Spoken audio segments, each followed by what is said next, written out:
сайн байцгаана уу? Өнөөдөр Батэргэл бит хоёр Францын философч Жиль Делюз гэдэг хүний тухай ярихаар бэлдсэн байгаа. За энэ хүн бол 20 дугаар зууны post-structuralism-ийн одоо хамгийн том төлөөлөгчдийн нэг. Тэгээд бит хоёрын бас хамгийн хайртай философч байгаа. За тэгээд яагаад Жиль Делюзийн тухай ярих хэрэгтэй гэдгээс эхлэе. За чи юу гэж бодож байна? За тийм. Делюз бол өөрийгөө айгүй метафизикч гэж байгаа шүү дээ, тий. Гэхдээ яг метафизикч гэж байгаа ч гэсэн амар олон төрлийн салбар руу ордог. Надад тэр нь бүр амар гоё байдаг. Математик, физик, геолог, хим, биолог, нийгэм судлал, psychoanalysis, уран зураг, кино урлаг, хэл судлал ер нь бүх салбар руу ордог. Тэгээд одоо нөгөө Thousand Platos гэдэг амар алдартай ном байгаа. Одоо Францын psychoanalyst Guattariтай хамтарсан. Тэрэн дээр ороод ирэхээр ер нь хүмүүс ерөөсө хэлэх үггүй болт юм лээ. Тийм. Тэгээд тэр нь амар таалагддаг. Тэгээд яг Делюзийн философи яг ойлгогдоод ирэхээр амар гоё тийм амьд философи мэдэгддэг.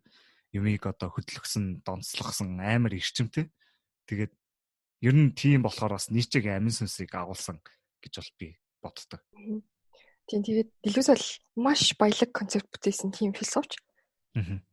Тийм ер нь бол ингээ бүхэл бүтэн Делюзийн бүр тийм бүтээсэн ертөнц рүү ингэж альтарч орох ч байгаа шүү дээ. Надад бол яг тийм санагдав. Тэгээд уг нь хүмүүс Германы философч Хеглийг бол одоо хамгийн бүтээлч мундаг философч гэдэг юм билээ. Гэтэ миний хувьд бол Делюз гэж манай мөн Хеглийг яахнуудын хөрх юмтай. Хегл ч амар шүү дээ.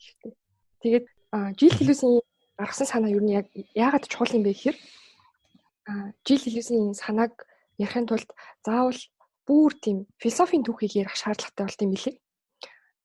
Хосогчд маань гайхчих магадгүй яагаад ганцхан хүний санааг ойлгохын тулд ингээд бүхэл бүтэн философийн түүхийг ярих шаардлагатай юм гэж тий.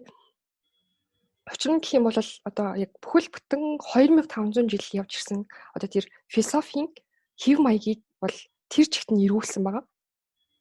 Одоо яг л Альберт Эйнштейн физикийг тэр чигт нь эргүүлсэн шиг яг тийм үйл явдал бол философи болсон. Тэгээд одоо Делюз өөрөө бол одоо философийн дүрмийг ивдсэн. Тийм болохоор ерөөхдөө жоохон ойлгоход хэцүү гэдэг юм билээ. Гэтэ бит хоёр аль болох ойлгомжтой гэж байна. Тий, ойлгохыг хэцүү гэдэг дээр нь бас нэмж хэлэхэд нөгөө нэг юу өөрийнх нь бичиг нь ер нь уншихад айгүй хэцүү гэдэг. Тэгээд санаанууд нь амар төвхтэй, амар тийм хэцүү гэдэг. Тэгээд өөрөө ч бас амар хэцүү философчдын эсрэг бичдэг. Тэр санаанууд дээр нь өөрийнхөө санааг нэмж авдаг ч юм уу. Тэгэхээр Делюзийг ойлгохын тулд яах аргагүй бүр Аристотель, Платоны үеэс хүмүүсийн философиг ер нь бас ойлгох шаардлага гардаг. Тэгээд өөрөө бас ер нь философчдын тухай айгүй их ном бичсэн байдаг тий. Кант, Хьюм, Ницше, Спиноза, Бергсон гэд зөндөө олон философчдын айгүй ном бичсэн байдаг. Тийм. Тэгэхээр одоо Делюзийг хүртэл тэгвэл яг философи, метафизик, онтологи яг ямар байсан бэ гэдэг тухай хэлсэн зүгээр болоо гэж бодож байна. Ер нь бол хоёр том ялгаа байгаа. Тэрийг бол онцлие. Тийм ер нь бол метафизик, онтологи бол хорвоо ертөнц одоо бүх зүйлийг тайлбарлах, тодорхойлох одоо тэр нь яг юу юм бэ? Тэнд яг юу байгаа юм бэ гэж тийм identity дээр суурилдаг байсан. За Делюз бол энийг өөрчлөөд difference гэдэг зүйлийг гаргаж иж байгаа. Бид хоёр мэдээж цаашаа айгуу дэлгэрүүлж ярина. Одоохондоо ойлгохгүй ч магадгүй.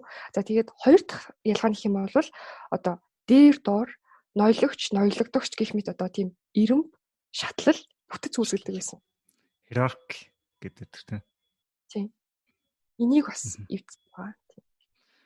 Тийм болохоор яг одоо Делюз ч post-structuralist, postmodern философч болохоор тэр үеийн одоо хамгийн чухал хүмүүс болох Мишель Фуко, Жак Деррида хоёрыг бас богинохон яриад ирэхээр хүмүүс янз бүрийн ямар хандлагаар энэ identity гэдэг зүйлийг эсэргүүцэж байсан юм бэ гэдгийг ойлгох баг. За энэ дугаар дээр тэр хоёрыг ярина. Тэгээд дараагийн дугаарууд дээр нь Спинозаг тусдаа ярина. Бергсоны цаг хугацааны онолыг тусдаа ярина. Тэгээ хамгийн сүүлд нь Ницшег одоо энэ Делюзийн онтолог, difference-ийн онтолог гэж байгаа энэтэй холбож яриад ер нь 4 дугаар гарах баг. Тийм. Тийм. Энэ дугаар дээр бит хоёр айгүйх гадаад үг хэрэглэх баг. Гэхдээ яг мэрэгжлийнхаа хүрээнд яг энэ нэр томьёогоор явдаг болохоор бит хоёр бол орчуулахгүй яг тэр чигийг нь аваад хэрэглэж байгаа шүү. За тийм. Тэгээд эцэст нь хэлэхэд бол бит хоёрт ингээд Делюз шал өөр ертөнцийг нээж өгсөн шиг та нарт ч гэсэн тийм ертөнцийг нээж өгөх болтугай гэж байна. За тэгээд одоо 20 дугаар зууны пост structuralism-ийн том төлөөлөгч гэх юм бол Францын алдартай тийм 3 философч байгаа шүү дээ тийм. Жиль Делeuze, Мишель Фуко, Жак Derrida гэдэг энэ 3 хүн байгаа. Post structuralist гэдэг үгийг жоохон задлах гэж үзье л та тий. За энэ нь юу гэсэн үг вэ гэхээр structuralism гэдэг хөдөлгөөний дараа гарч ирсэн хөдөлгөөний хэлж байгаа тий. Тэгээд тэр дундаа энэ Францын философчд амар чухал үүрэгтэй байдаг. За тэгээд structuralism нь юу гэсэн үг вэ гэхээр түрүүн чи ингээд одоо философийн түүх тэр чигтээ identity дээр суурилсан гэж байгаа шүү дээ тийм. Адилшил дээр суурилсан. Тэгээд тэр нь нэг ёсондоо миний бодлоор structuralismтай холбогдож байгаа байдал нь нэг тийм дэлхийн ертөнцийг бүтээж байгаа нэг тийм цогц систем байгаа тий. Тэгээд тэр систем нь утга учир нь яг тогтцсон. Яг ингээд зоогоод өгцөн. Тэгээд туйлын үнэн гэж үүдэг тий. Туйлын үнэнтэй, universal үнэнтэй. Тэгээ хүн болвол тэр бүтцээрээ суурилж ер нь эргэн тойрноо ойлгох хэрэгтэй. Тэгээд тэр бүтцэн хилтэй айгүй холбоотой тий. Тэгээд чиний ярьсан шиг тэр нөгөө нэг шатлал юм уу тий, юмны identity, essence одоо юмны натур ч юм уу яг цаана байгаа гол зүйл гэдэг юм дээр айгүй суурилсан байдаг. Тэгээд дааж post structuralist хүмүүс бол энэ яг үндэ бидрийг зааглаж өгдөг. Бид нар яг энэ бүтцээрээ зааглагдж байгаа гэдгийг нь харуулж өгдөг. Тэгээд энэ нь ямар үр дагавартай юм бэ гэдгийг айгүй анхааруулахыг хичээдэг баха. Тийм. Тэгээд post structuralism болохоор тийм universal үнэн байхгүй. Яг үндэ бидний ингээд бүтцийн систем нь яг бидний бий болгосон зүйл те. Тэгээд энэ structuralism гэдэг систем нь өөрөө яг тийм бүх зүйлийг тайлбарлахад хангалттай зүйл бишээ гэдгийг эсэргүүцдэг. Тэгээд тэрийг нь задлаад бутлаад ирэхээр шинэ нөөц бололцоонууд нэгдэж байгаа. Тийм болохоор би Делeuze-ийг шинэ нөөц бололцоог нээж өгдөг, юм бүтээдэг философч гэж хэлж байгаа. Тийм.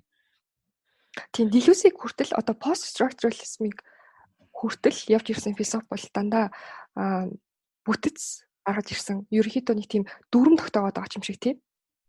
Тийм. Миний нэг боддог юм post structuralism яадаг л та арай нэг тийм жоохон зөөлөн сул тэгээд арай жоохон уян налрахаа тийм. Тийм post structuralism-аас өмнөх нь бол ерөөхдөө тийм ингээд нэг дүрэн тийм хайрцагт ороод тэгээд айгүй олон боломжуудыг хаачж байгаа хгүй тийм. Тэгээд ийм их одоо хязгаарлалтууд дотор байх тусмаа өөрийгөө торн хийчих юм шиг болчихж байгаа шүү дээ тийм.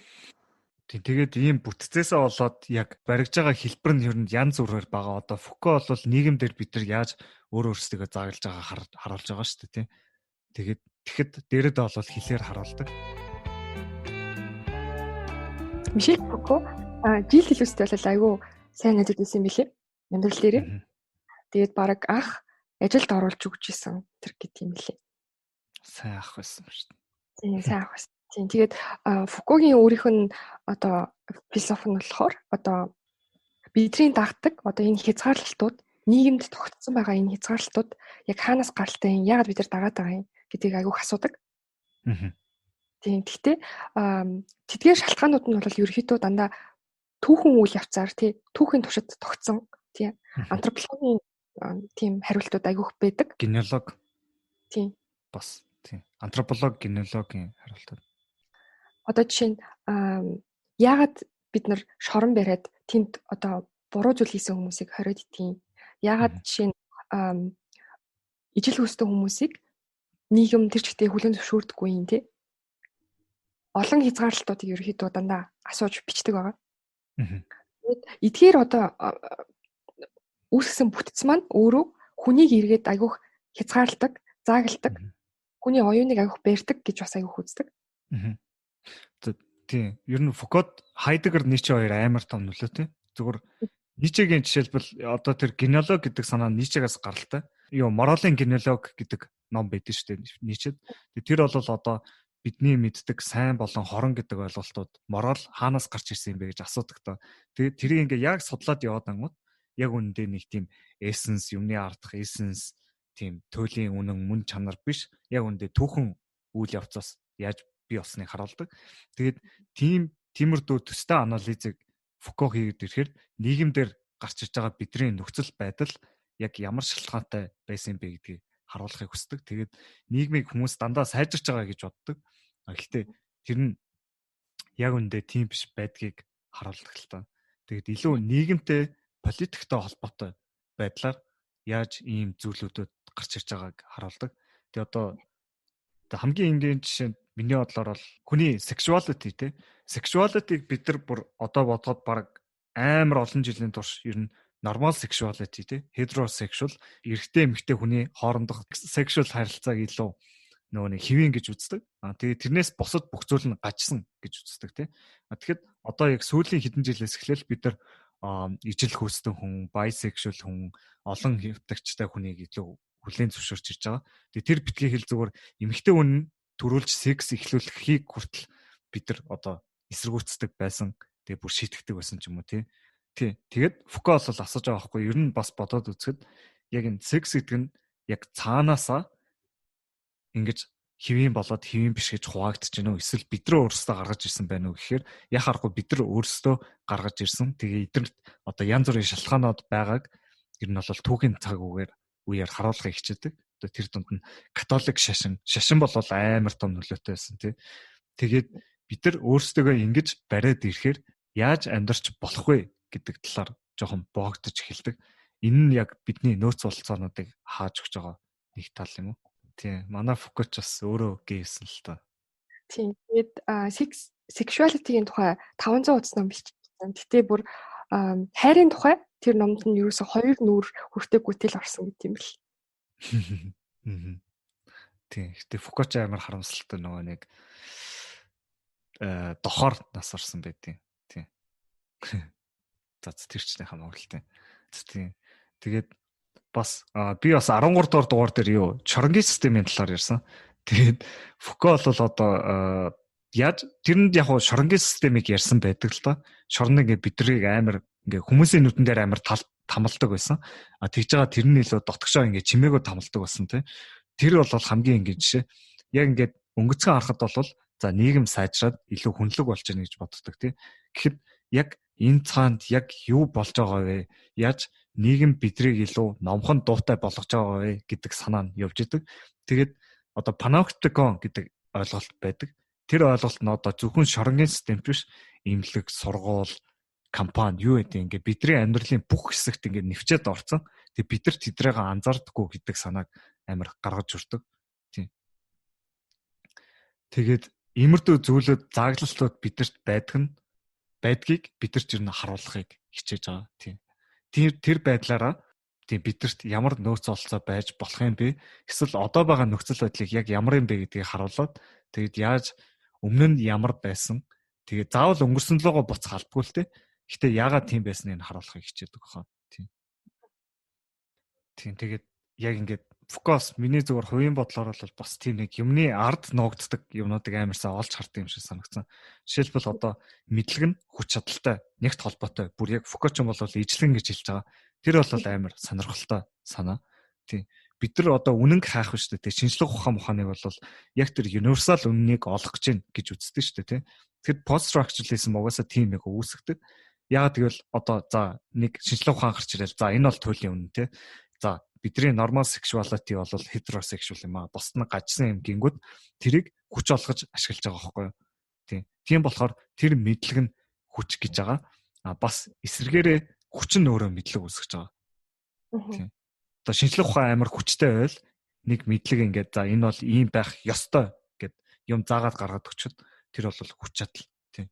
Тэгээ нийгэм хүч чадал мэдлэг хоёрын уялдааг харуулсан амар сонирхолтой. Тийм.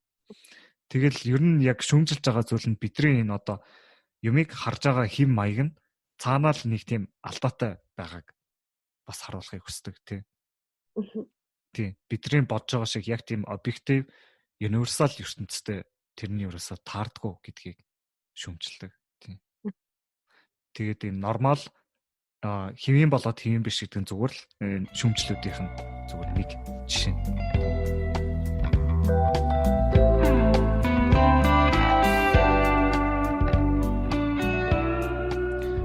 Дерридагийн хувьд бол тэр бидрийг зааглаж өгч байгаа зүйл нь бидний нөөц болцоо хааж байгаа зүйл нь бидний өөрсдийн хэрэгжилж байгаа хилэнд байна, бидний хэлж байгаа үгэнд байна гэж хэлдэг тийм.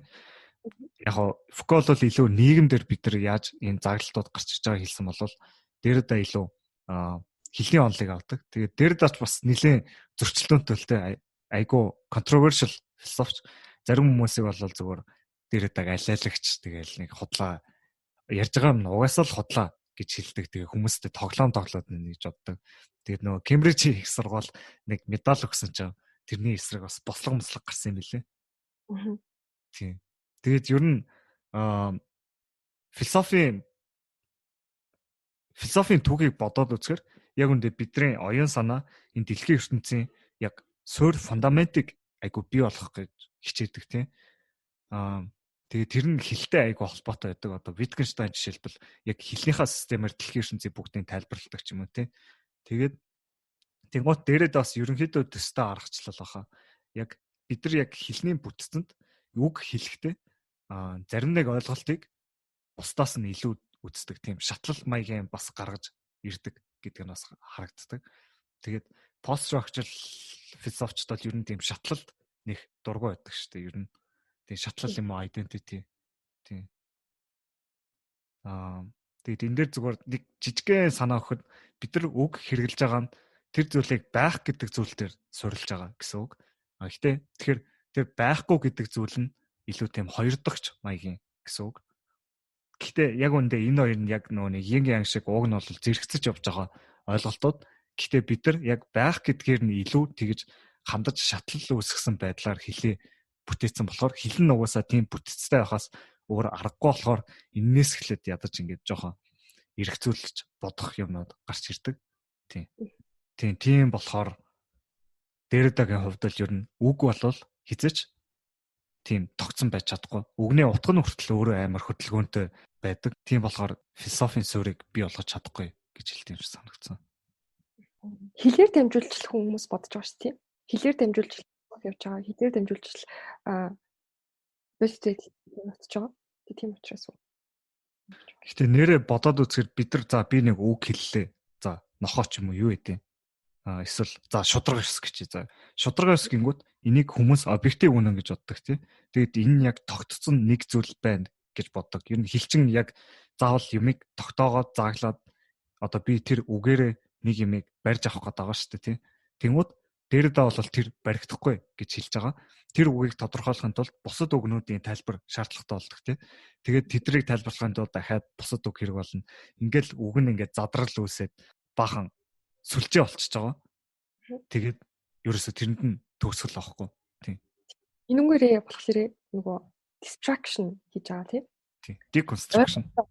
Үгүй эхлээд distraction хийгээд эхлээд ойлголтоо нураач хаяад дараа нь дахиад босгодог.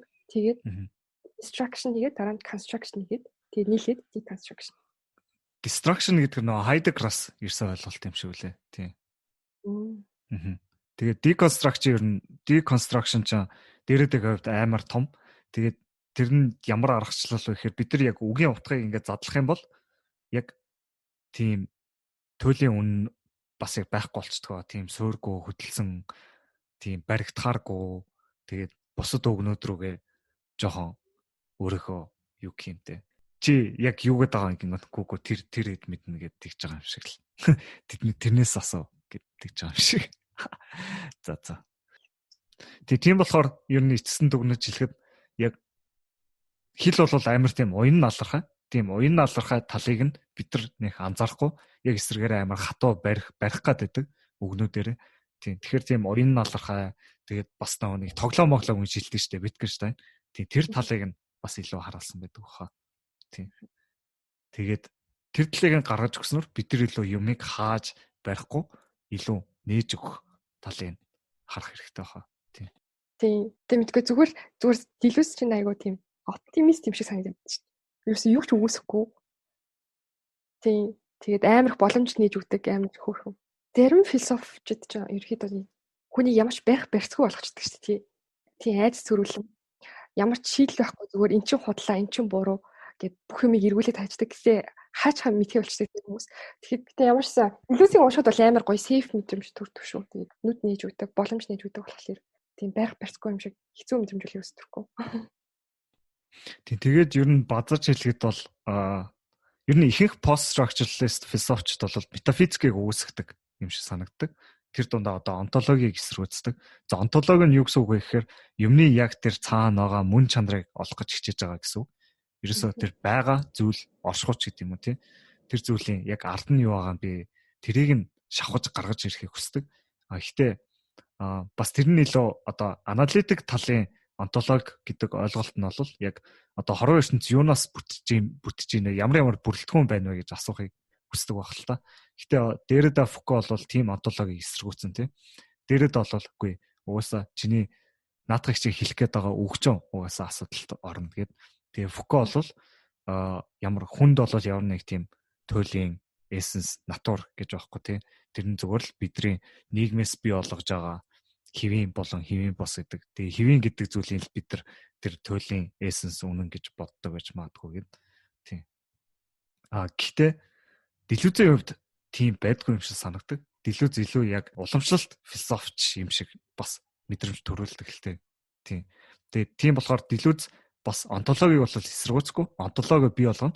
Гэхдээ тэр нь яг бодит ертөнцийн тохирсон ямиг нээж өгсөн, зааглаж хаагаагүй тийм маягийн онтологийг бий болгоно тийм. Тэгээд энийг ярихын тулд Спиноза, Бергсон хоёрыг яриад тэгээд сүүлд нь Делюзийн онтолог яг юу юм бэ гэдгийг Ницшетэй холбож яриад ахад 3 дугаар гаргаад. За тэгээд дараагийн дугаар дээр Спиноза дээр уулзцгаая.